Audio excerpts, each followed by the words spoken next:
I've been lying to you. I do drills. I just don't think of them as drills. Whenever I'm waiting between matches in ranked, I do things that one could conceivably consider to be drills, but to me, they're more like etudes. They're more like katas that are bite-sized and spaced out in a way which the game decides for me, because once I get matched up, I stop doing the drill. And then when I have to wait again, which gets longer as I get higher in rank, then I do it again and again and again and again. So I'm going to show you my strat, my approach, and I think it's useful to do it this way because the most plastic ways of learning, plastic meaning malleable, ways that are going to stick and stay and become deep-rooted in your brain, subconsciously level, are things that are repeated at a random way, but consistently. So having interruptions, like playing a fight because you got matched up with somebody randomly, is a great way to really solidify most quickly, and for longevity's sake as well. You'll learn it faster and you'll learn it deeper, and it will go away, meaning you'll forget it more slowly. So there's really no downside to this other than the fact that in the short term, it will take longer for you to learn it. But once you learn it, you'll learn it better and you won't forget it, and you'll forget it basically never again. It'll be inside of you forever. Here you go. So I don't really do drills. I do things like this. Between when I'm waiting for ranked matches to like finish or just to happen, I like to sit in like do things that one could call a drill. I don't think of them as drills. I think of them as just ways to keep my hands in like control and learning. What am I thinking of? I think of them like etudes, like jazz etudes. Etudes aren't songs. They aren't things that you would play to perform, because like that would sound boring and lame, and like who wants to do that? Who wants to listen to an etude? I mean, some etudes sound cool, but who wants to generally listen to etudes? Not many people. So what I like to do is have things that will teach me the system, that will teach me mastery over movement, over inputting and input, and like how the system operates. So like this backdash, I do this, well, initially I do it to the beat of whatever song I'm listening to. I'll like go back, and then the down will happen at the beat. I'll make sure I time it with like 1, 2, 3, 4, 1, 2, 3, 4. But like the back, it's like bop, bop. But so the bop, bop, bop, bop, bop, bop, bop. And then you just speed that up.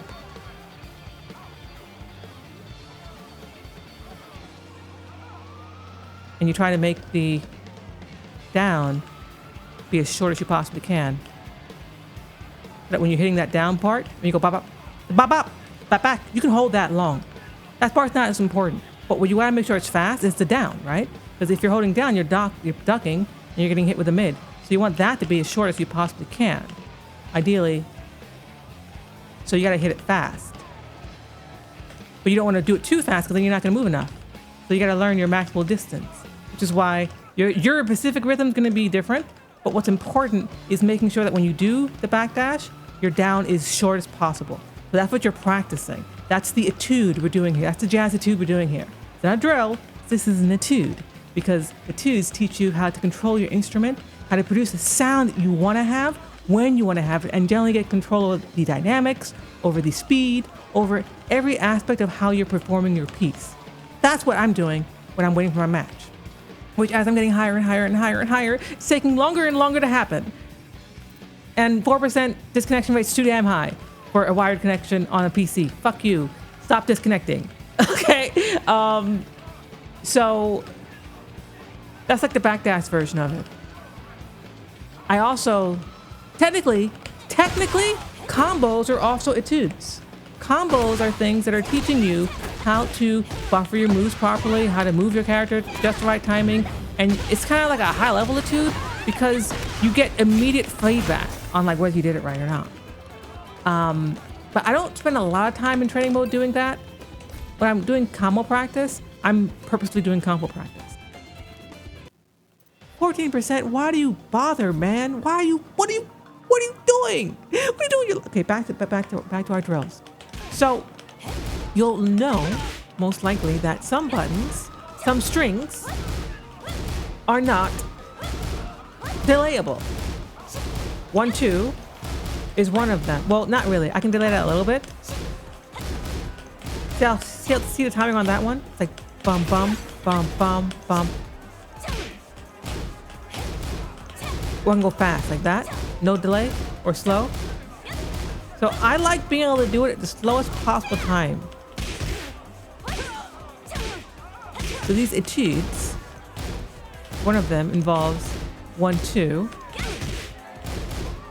And that, I try to just find out where's the max delay I can do it. And I'll do that while I'm waiting like this too. Technically, that's a drill.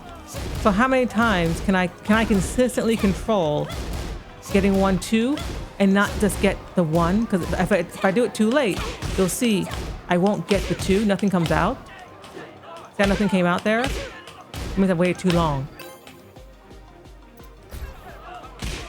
So when you do it too slow, you won't get the hit. And like, would I recommend you do this like, I'm gonna go to training mode and just do this one thing over and over again? No, don't do that. You're going to make your brain fry itself. All right, don't do that. Do it during your waiting time, your downtime. This is a great thing to do during downtime because it's low effort. Because the goal is, as these shadow Tekken players like to talk about, you're trying to train your unconscious mind. How do you do that? By doing things without much thought. But certain things require thought until you no longer have to think about them. And one of them is pressing buttons at just the right time. If you want to be really clutch and be able to say, I'm going to go bop bop or bop bop bop bop bop bop versus bop bop bop bop bop bop, really mess with your timings. And this is a gel move, so they can't they can't duck here. If you want to, I have it set to standing and block all. It doesn't really matter how you have it set, but if you want to like make sure you're doing it just right, because some moves can be blocked afterwards. A little like this, or ducked, even worse. Let's try just crouch, right? Crouch block.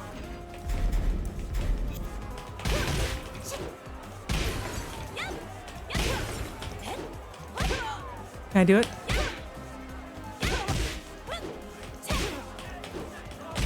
There it is.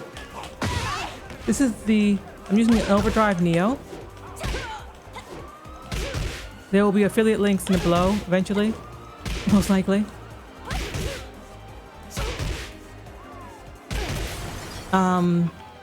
So that's delay.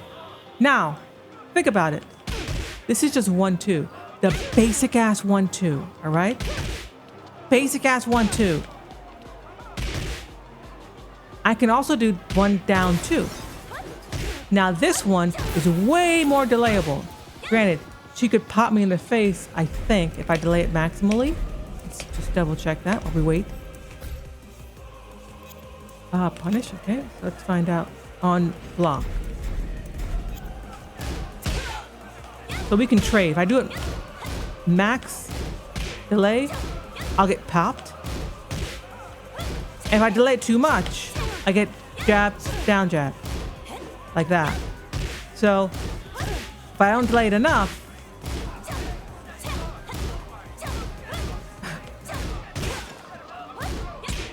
I'll get popped in the face. So this is a good button you want to have good control over. And you could say this is another good drill to practice.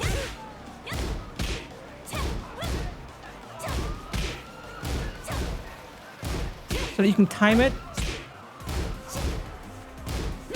Can I get the trade again, please? There it is. And then with her, on counter hit, you get a special property.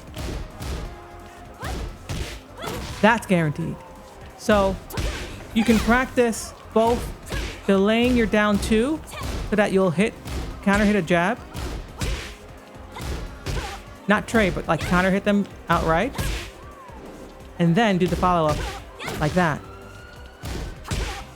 That's the goal of this etude. Again, would I say do this